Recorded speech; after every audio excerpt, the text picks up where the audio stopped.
চলে এসেছি কালী পুজো ব্লগের ফাইনাল পার্ট নিয়ে। পুজোর জোগাড়, ভোগ রান্না, সাজগোজ করতে করতে বেজে গেছে সন্ধ্যা 7টা। গোপাল দাও এসে পুজোর জোগাড় শুরু করে দিয়েছে। অন্যবার পুজো শুরু হয় রাত 9টা থেকে, শেষ হয় ভোর রাতে, কিন্তু এবার তাড়াতাড়ি পুজোয় বসতে বলা হয়েছে গোপাল দাকে, কারণ কাল বিসর্জনের পর আমার আবার কাজ রয়েছে।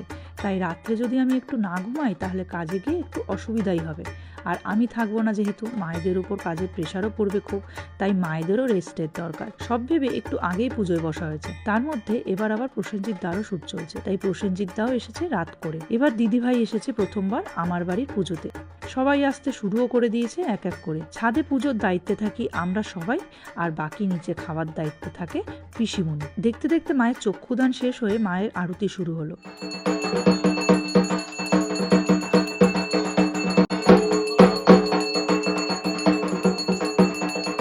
এই ধুনোর গন্ধ পুজোর বাড়িতে না থাকলে বাড়িতে পুজো হচ্ছে বলে ফিলই হয় না। এরপর মাকে ভোগ নিবেদন করা হলো।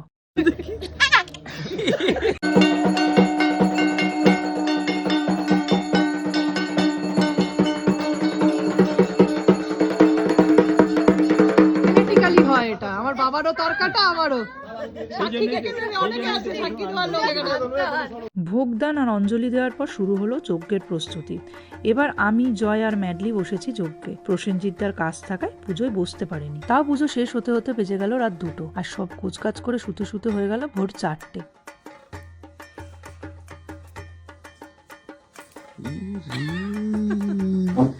ঠাকুর মশাই এখানে বাড়ি যাওয়ার জন্য রেডি হচ্ছে, আর এখানে মিষ্টি খাচ্ছে। কেমন ছোচা, ওই প্লেট ঘুরিয়ে খাচ্ছে আবার।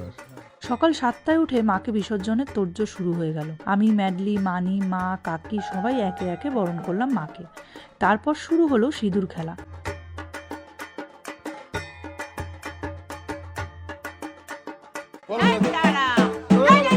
এবার আমি ঘট বিসর্জন দেব বলেছি। অন্যবার প্রসেনজিৎদার জামাইবাবু দেয়, এবার তার শরীর খারাপ থাকায় আসতে পারেনি, তাই আমি ঘট বিসর্জন দেব ভেবেছি। কিন্তু এই শুনে জয়ের অবস্থা খারাপ। জানে আমার জলে বিশাল ভয়, আর ঘট নিয়ে পুরো ডুব দিতে হয় জলে। যাই হোক, ওকে আশ্বস্ত করলাম যে আমার কিছু হবে না, তাই কিছুটা নিমরাজি হয়ে ও সম্মতি জানালো। বিসর্জনের আগে মায়ের সমস্ত গয়না খুলিয়ে মাকে সাজানো হয় ফুলের সাজে।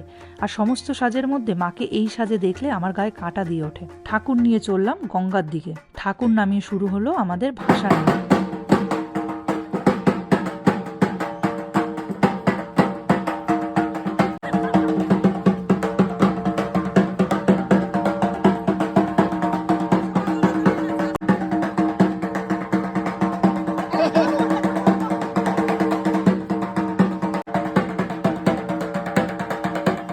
রাজা আর শুভ মিলে মাকে 7বার ঘুরিয়ে গঙ্গায় বিসর্জন দিল।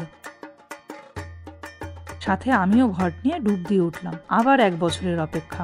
মাকে বিসর্জন দিতে দিতেই বেজে গেছে সকাল 10:30। 12টার মধ্যে কাজে ঢুকতে হবে। বাড়ি ফিরেই জলদি জলদি চেঞ্জ করে বেরিয়ে পড়লাম কাজে। মায়ের কাছে সকলের জন্য সুস্থতা কামনা করে আজকের ব্লগ এখানেই শেষ। দেখা হচ্ছে নেক্সট ব্লগে। টাটা।